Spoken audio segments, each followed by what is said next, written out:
Thank you very much. Everyone has the structured notes, is that right? So save your wrist a little bit. I'm thrilled to be the opening speaker here. Thank you, Greg, for inviting me.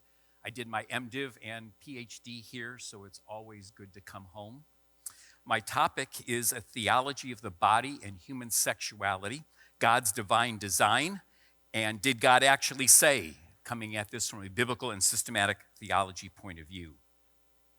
Given that my focus is a theology of human embodiment, I must begin with what human embodiment is according to two definitions. First, it is simply having a body or being in a body. By body, I refer to the material or physical aspects of human nature. The human body consists of 5 organs and 13 systems. The body is one of 2 aspects of human nature, the other, often called the soul or the spirit, being the immaterial aspect. Human nature then is complex, consisting of both a material aspect and an immaterial aspect. That is, I affirm some type of dualism. My focus is on human embodiment and thus the body or material aspect. A key thesis is that embodiment, having a body, or being in a body, is the proper state of human existence. Second, embodiment is an academic area of study that considers the many ways in which embodied people are present bodily and engage physically in the world. Thinking, feeling, willing, purposing, moving, and acting are common activities, all of which include some bodily component. Many of these expressions are observable, so embodiment as a field of study requires alertness to lived, embodied experience. As I address the topic of a theology of human embodiment and sexuality, I will make 4 major points and close with an application.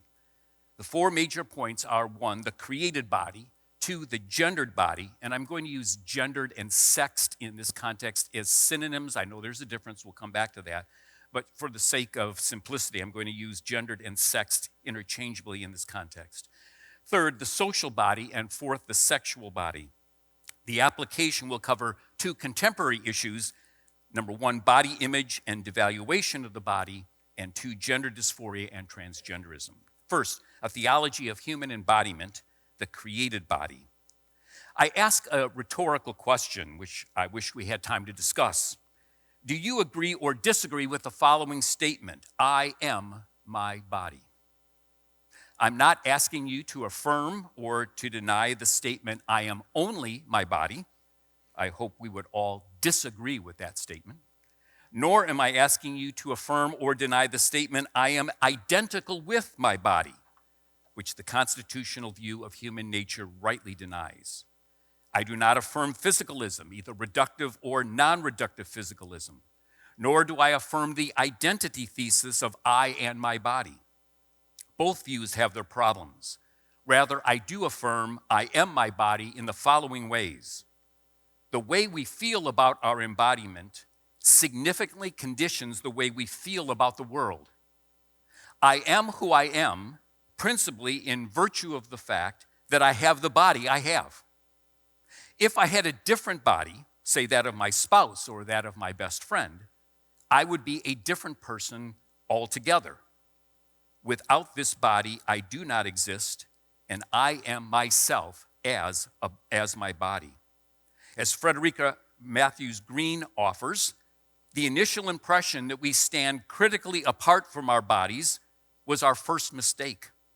We are not merely passengers riding around in skin-tight race cars.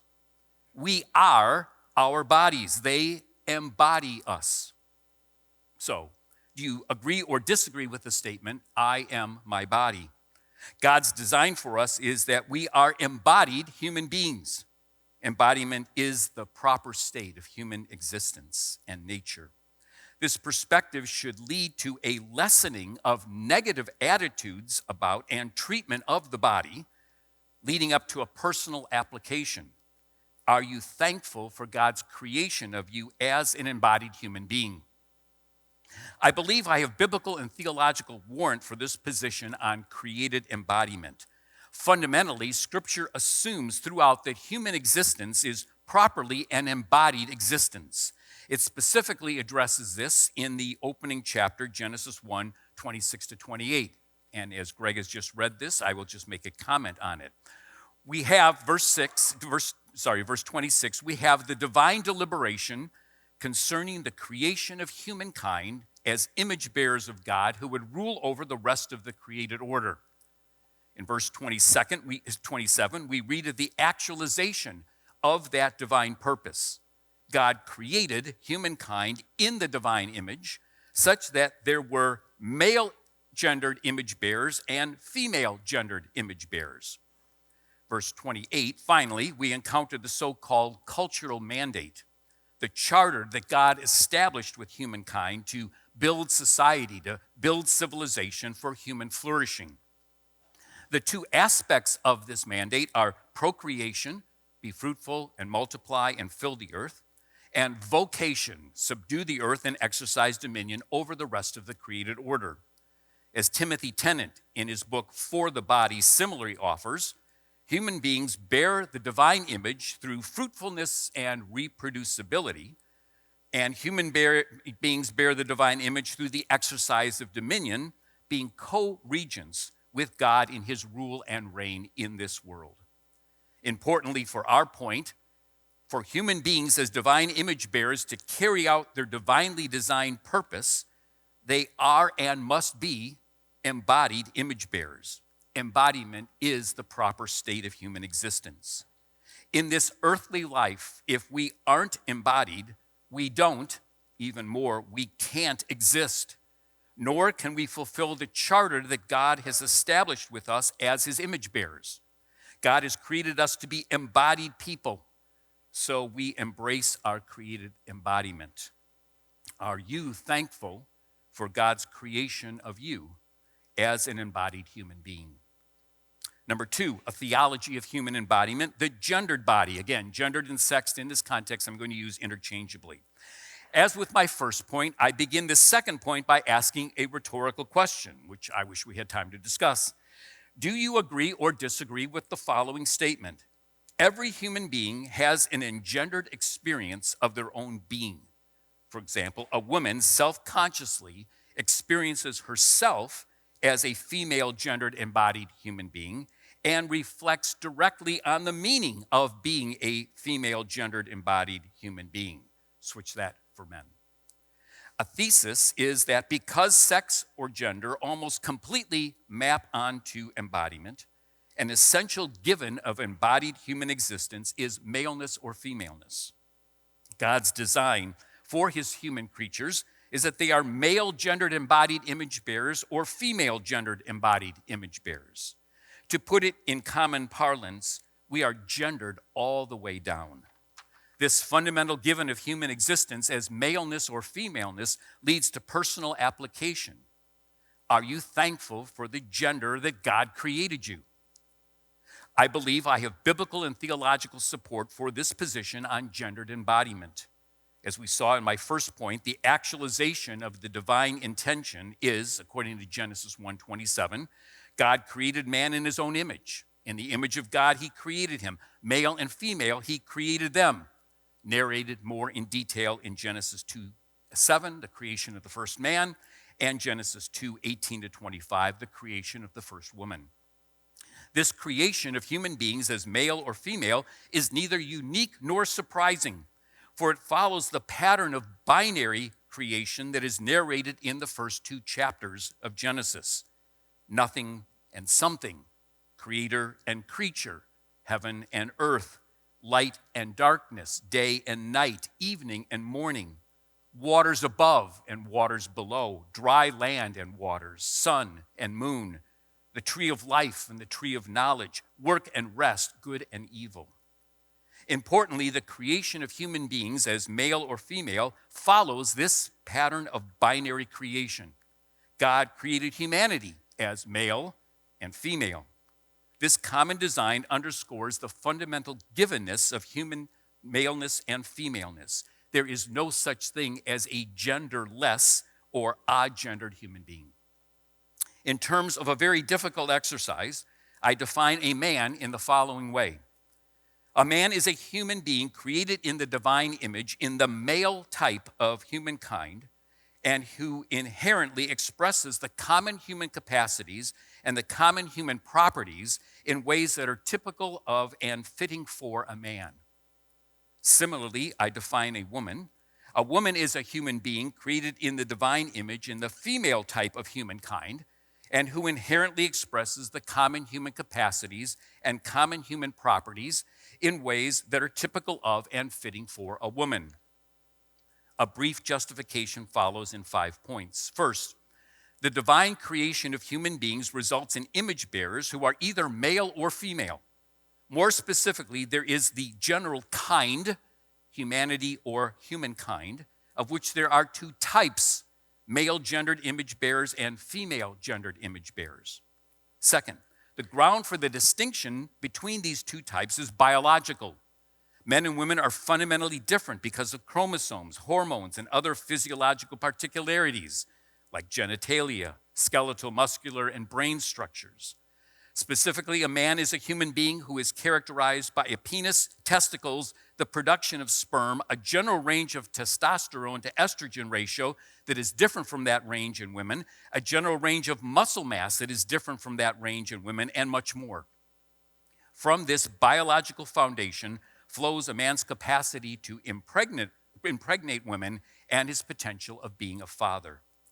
Specifically, a woman is a human being is characterized by a vagina, uterus, ovaries, the production of ova, a general range of estrogen to testosterone ratio that is different from that range in men, a larger limbic system associated with language, relationships, memory, and bonding, and with regard to the brain, a larger corpus callosum, as well as larger frontal and temporal lobes than those in men. From this biological foundation flows a woman's capacity to become pregnant and her potential of being a mother. Grounding these definitions of man and woman in biology does not reduce human nature in general, nor the nature of men and women in particular, to biological factors. Nor does this point imply that the answer to the questions, what is a man and what is a woman, is completely explained by biology. Moreover, my position is not what is generally considered to be gender essentialism in the sense of biological essentialism or determinism.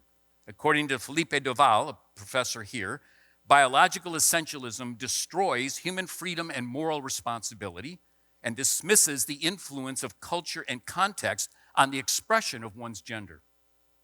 Third, God created men and women alike with common human capacities and common human properties. In detail and bracketing physiological differences, 1, human capacities include rationality, cognition, memory, imagination, emotions, feelings, volitions, motivation, purposing, and more. And 2, human properties include gentleness, courage, initiative, nurturing, patience, protectiveness, goodness, and more. These are common capacities and common properties. There are no particular capacities and properties that belong exclusively to men or to women. At the same time, given the divinely created design of embodied genderedness, these common capacities and common properties must and will be inherently expressed in gendered ways that are appropriate to men and appropriate to women. Men typically and fittingly express these commonalities in male-gendered ways, and women typically and fittingly express these commonalities in female-gendered ways. Please note, I am not talking about roles. I am presenting rather men and women in terms of their nature. We're doing metaphysics, not ministry in terms of marriage and ministry in church. Fourth, articulating what these typical and fitting expressions look like is notoriously difficult. 3 errors must be avoided. The one is to so differentiate female and male expressions that the properties expressed become 2 distinct properties. For example, female gentleness and male gentleness. That's an error. The second error is to so stereotype these expressions that women and men who don't fit the mold become confused and doubt their femaleness and maleness. That's another error. The third error is to consider typical and fitting to be anything that cultural context allows. That's another error. Fifth, These inherently gendered expressions of the common human capacities and common human properties means minimally that I experience myself as a man, I relate to others as a man, and as a man, I relate to God. Similarly, my wife Nora experiences herself as a woman. She relates to others as a woman, and as a woman, she relates to God. Try as I might, I cannot experience life from my wife's perspective. From a female point of view, we are perspectivally gendered. This gendered perspectivalism is a key reason why we desperately need each other. That is, men and women, and men need women, and women need men. And I'm not just talking about in terms of marriage. We need one another to be transported beyond our own limited viewpoint so as to experience life in a multifaceted way. Are you thankful for the gender that God created you? 3, a theology of human embodiment, the social body. As before, I begin this third point asking a rhetorical question. Why are relationships with others so important? Answers may be as widespread as there are participants in this session, but some common replies include relationships with others draw us out of ourselves. Relationships are good for our mental health, underscored by the scars that endure after the pandemic and its social isolation. Relationships enable cooperative efforts in terms of productivity and jobs, championing of ethical and moral standards, and enhancing good communication for the building of community. A key thesis is that a fundamental given of human existence is sociality, the condition that tends to bring individuals together. Indeed, God's design for his image bearers is that we are social people who express our sociality in appropriate interpersonal relationships, and in the case of marriage, through sexual activity, which will be my fourth point, the sexual body. This fundamental given of human existence leads to personal application. How are you expressing your sociality in God-honoring, self-respecting, and others respecting ways? Sociality is the universal human condition of desiring, expressing, and receiving human relationships. We may consider how our particular sociality manifests itself through our friendships, community groups at church, book clubs, CrossFit classes, neighborhood associations, team sports, and more. We may also think about factors that contribute to positive expressions and the flourishing of our sociality, and what factors hinder positive expressions and prevent the flourishing of our sociality. In the first case, the ability to empathize with others, listen well to them, feel genuine compassion for those who hurt, and self-disclosure in appropriate ways enhance the flourishing of our sociality. In the second case, self-centeredness, insistence on getting one's way, indifference toward the plight of others, and dominating conversations hinder our sociality.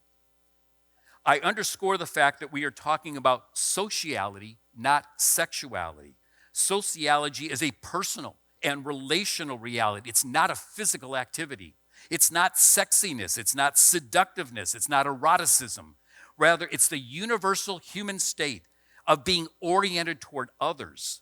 Sociality is expressed in the giving and receiving that leads to and characterizes human relationships. In a limited way, sociality is associated with sexual activity. As one type of expression of human sociality, sexual activity refers to any physical event or movement between people that is intended to arouse erotic desires and sensations. The sexual body is the topic of our next discussion. Sociality comes with both a design and a capacity. The first aspect has been covered already. It is by divine design that all embodied people desire, express, and receive relationships. Women are to enjoy friendships with other women and men. Men are to enjoy friendships with other men and women. Biblically and theologically, that divine order expresses itself in the following ways. In the case of women in relationship with other women, it expresses itself as friendship, apart from same-sex attraction and homosexual activity. In the case of women in relationship with men, The divine order expresses itself as friendship apart from lust and heterosexual activity, with the one exception of such activity, marriage to a man. Sociality expresses itself in the case of men in relationship with other men as friendship apart from same-sex attraction and homosexual activity.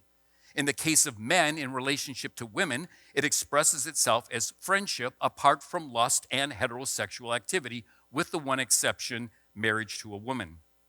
These relationships are to be life-giving. They are to be pure, helping us to live as whole people in a fractured world. To tie in with our preceding point, as male-gendered embodied individuals and female-gendered embodied individuals, men and women express differently their sociality. The second aspect is the human capacity to desire, express, and receive relationships in either a positive way or a negative way. As for the positive manner, you and I do indeed engage in relationships with others according to divine design. The bonds we form in the community in which we engage are characterized by love, care, empathy, and the like. If we had time, we could all share personal examples of this. As for the negative manner, some of us pervert relationships through both unconscious ways, for example, a genetic propensity for antisocial behavior or an addiction to pornography that hinders genuine relationships, and conscious ways, that is, willful rebellion against the divine order. Again, given time, we could offer negative personal examples of either how we have corrupted a relationship or been the recipient of a toxic relationship.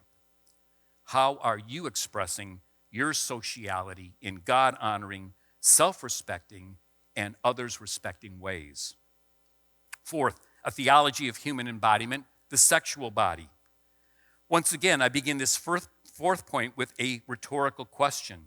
The overall biblical framework of human sexuality and sexual activity is blank, blank, blank. How would you complete this statement and why? Our answers may highlight the nature of human sexuality and activity as monogamous, heterosexual, covenantal, mutually satisfying, permanent, procreative, unitive, protective, pleasurable, and a type of Christ's relationship with his bride, the church. As the last part of a four-point schema of human embodiment, the created body, gendered body, social body, and now sexual body, I put sexuality as nearly a subcategory of sociality. As one type of expression of human sociality, sexual activity refers to any physical event or movement between people that is intended to arouse erotic desires and sensations for various purposes. A key thesis is God's design for his image bearers is that as social people, we express our sociality in the case of marriage through sexual activity. Particular biblical passages present this activity positively. For example, the Song of Solomon. Yet, frankly, this aspect of human embodiment, while designed by God for pleasure, procreation, unity, as described by Solomon, is often experienced in broken ways. Indeed, the New Testament addresses sexual brokenness in a number of key passages. For example, 1 Corinthians 6, 12 to 20. Sexual intercourse is proper and permitted only in a marriage relationship. Paul here deals with illicit sexual relationships between a believer and someone who isn't their spouse. He makes no mention of sexual intercourse between a believer and their spouse because such activity is completely legitimate. It's in accordance with God's design. Sexual activity is intended for the flourishing of the married couple. 1 Thessalonians 4, 3 through 8. Sexual activity between husband and wife must bear all the marks of mature holiness. Forced sexual intercourse is precluded. There is such a thing as marital rape, and it is repugnant. Additionally, forms of sexual activity to which one's spouse objects are precluded. Indeed, sexual expression must be set in an atmosphere of love, companionship, tenderness, respect, honor, and nurture. Sexual activity is to be expressed in a God-honoring and spouse-respecting way. 1 Corinthians 7, marriage and singleness. The first implication is for married people. Husbands and wives should develop an enjoyable, satisfying sexual relationship. This includes communicating their needs, desires, what feels good, what doesn't feel good, and the like. They should maintain physical excitement and not let their relationship become boring and mundane. And they must remember the mutuality of their sexual relationship. Far from the husband being the only one to initiate and the wife being the one to respond, the wife may similarly initiate and the husband respond. Paul endorses both rhythms. In our hypersexualized society, with so much pressure to do the wrong thing, couples should build up a strong defense against immorality by finding sexual fulfillment with their spouse. The second implication is for single people. Admittedly, I address this from the perspective of a married person with help from my single friends. As a single person, you may have a sense of incompleteness, and this sense may be reinforced, augmented by our culture in general and the church culture in particular. The basic church sentiment is that everyone should be happily married and should have lots of kids. Given that dominating opinion, you as a single person may question what is wrong with you, feel pressure to get married at all costs, and sense that you are a second-class citizen. But the church's sentiment is off target, and I'm sorry you've experienced such mistreatment.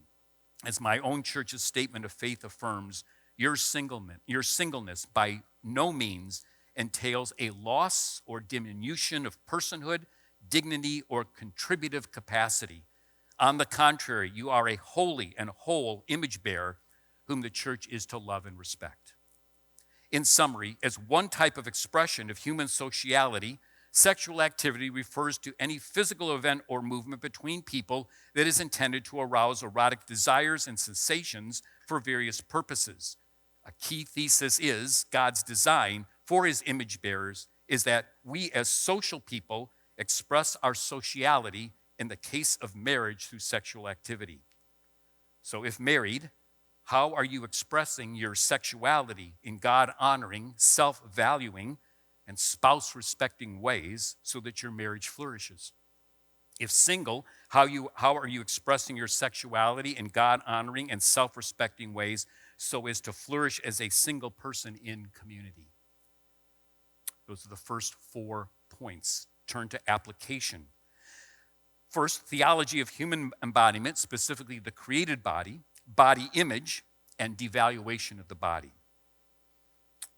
In our contemporary society, we face 2 emphases, an overemphasis and an underemphasis on embodiment. First, an overemphasis on embodiment. We are troubled by our body because we find our worth, we find our value in accordance with cultural expectations.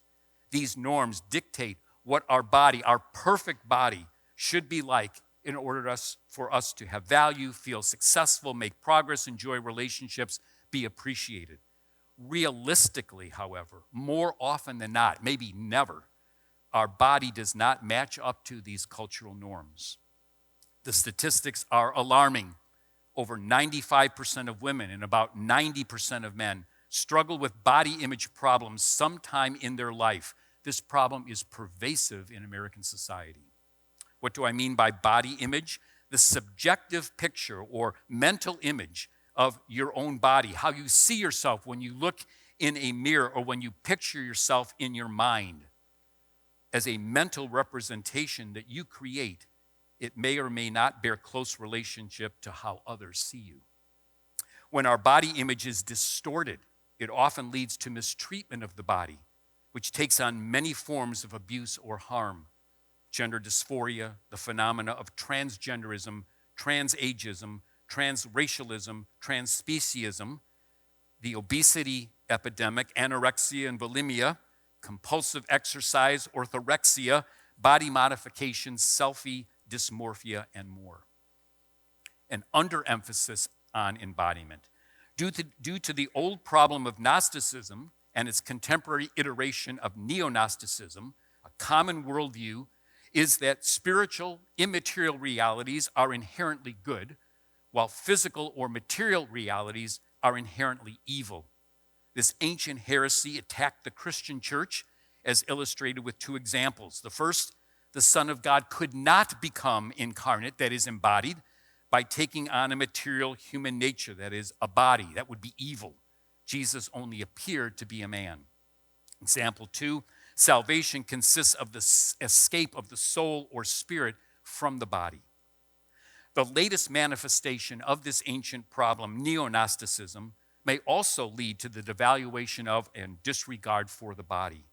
Some reason that because our body is inherently evil and because our body is going to stop functioning and be sloughed off at death, then we should give no attention whatsoever to it.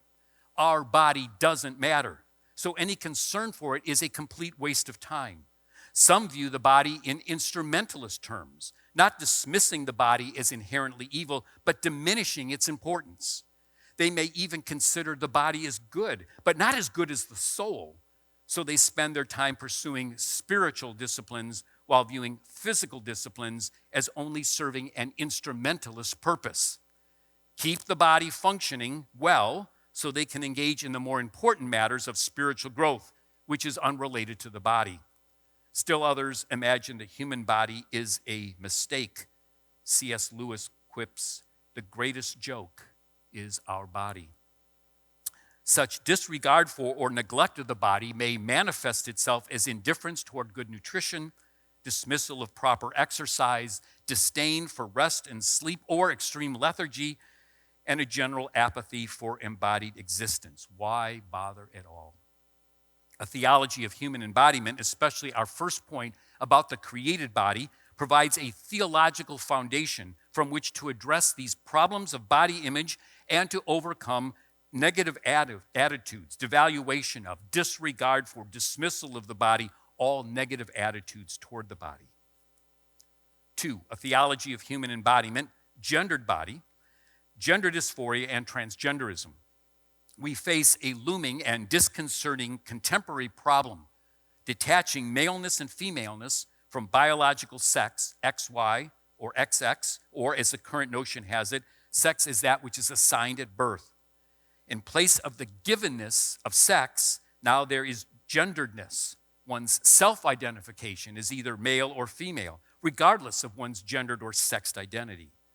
Other complications include unigenderism and other forms of non-binary genderedness. Facebook has at least 70 gender categories. An example of the elevation of gender above sex, Jessica Savano changed from being a man to being a woman. Her failed Kickstarter campaign sought financial backing for a documentary, "I Am Not My Body." Clearly, Savano's motto contradicts my first thesis. The proper state of human existence is embodiment, therefore I am my body.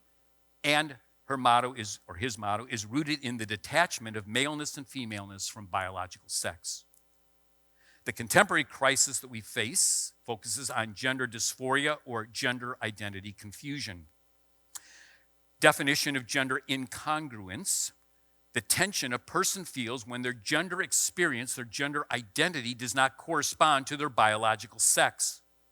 Such conflict may express itself in various ways, from cross-dressing to gender-affirming measures such as hormonal and surgical transformation of a biological woman into a man. For example, Charity Bono, the daughter of Sonny and Cher, who became Chaz Bono, or the change of a biological man into a woman. Example, Bruce Jenner, the Olympic decathlon champion who I cheered for, who has become Caitlyn Jenner. In rare cases, a child is born with ambiguous gender, and it is not clear whether the child is male or female. One form of this is known as intersex. Ambiguous gender results from a genetic abnormality, and normally the parents selected gender at birth, which then requires corrective surgery and hormone replacement therapy. Intersex is a very, very rare condition. Some gender confusion is typical of adolescence, with most growing out of the confusion within a time period with the help of and guidance of parents, relatives, friends, teachers, and the church. Some gender confusion is the result of peer pressure to experiment with the latest fad. Some gender confusion may be due to its shock value. Typically, and there are many exceptions, they are teenage girls who are socially awkward, outliers in their schools, often anxious and or depressed, and starving for acceptance and relationships. Once they come out as transgender, they experience much adulation, especially on social media, encouragement, and recognition. Statistics show that about 80 to 90% of children who experience some gender incongruence lose those feelings before adulthood.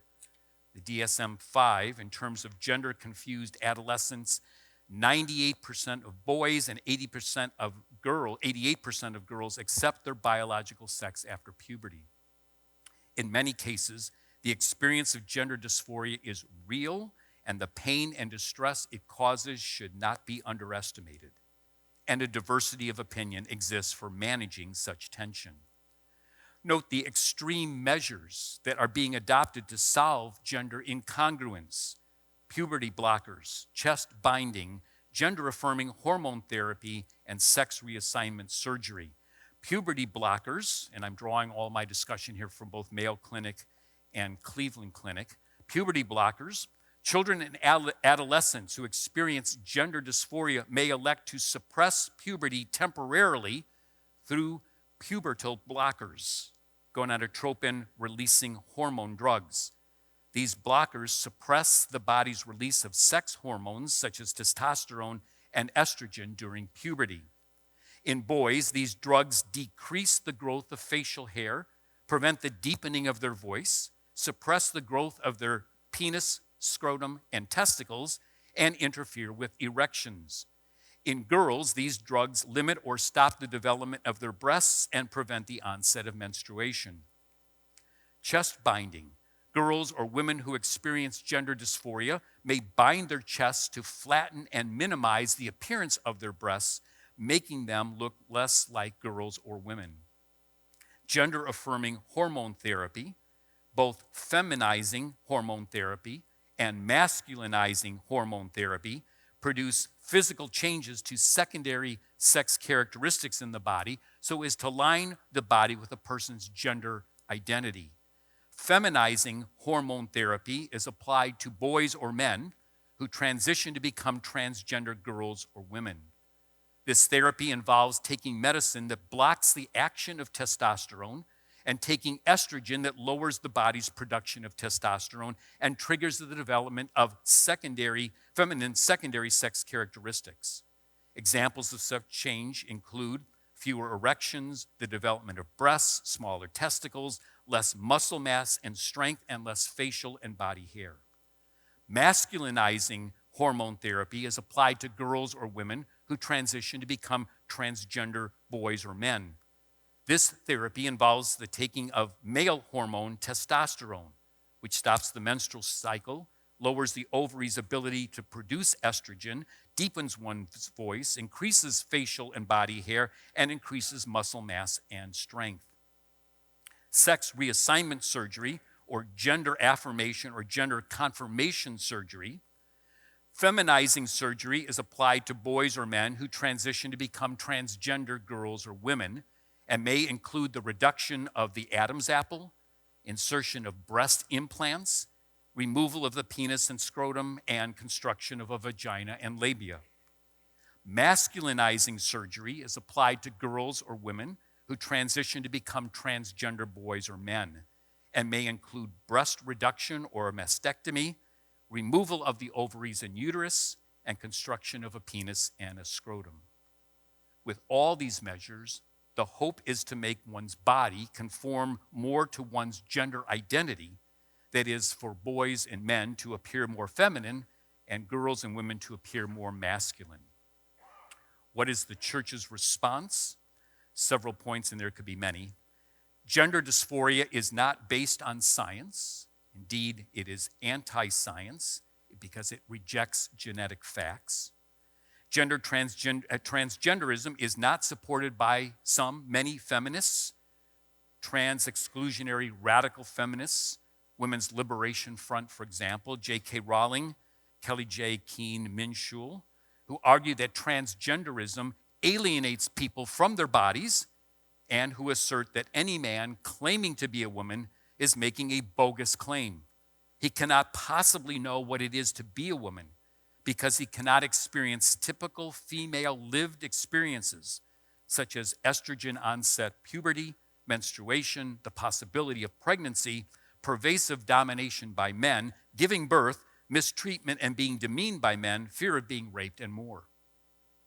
Transgenderism is destructive of women in particular because transgendered men insist on using women's bathrooms, locker rooms, showers, changing rooms in clothing stores, and competing in women's sports, with their masculine physicality giving them significant advantages over their women competitors. For example, Leah Thomas, University of Pennsylvania trans swimmer, winning the Ivy League championship in the 100, 200, and 500-meter freestyle events.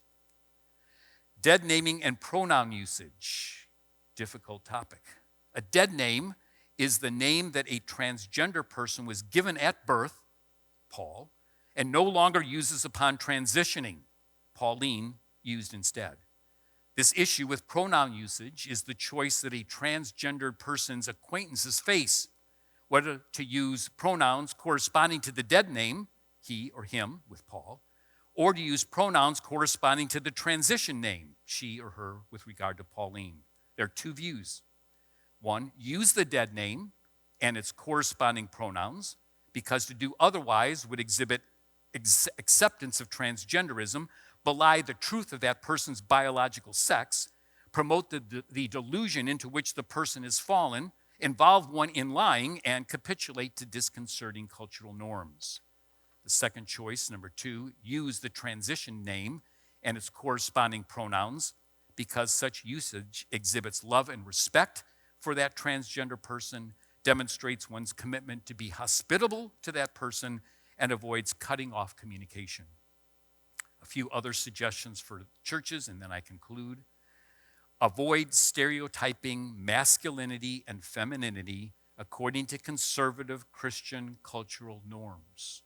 We push people into gender confusion, gender incongruence, gender dysphoria when we stereotype particularly roles for men and women, and if our friends, members of our church, don't fit those molds, those roles, those stereotypical roles, they are confused. We can contribute to the confusion.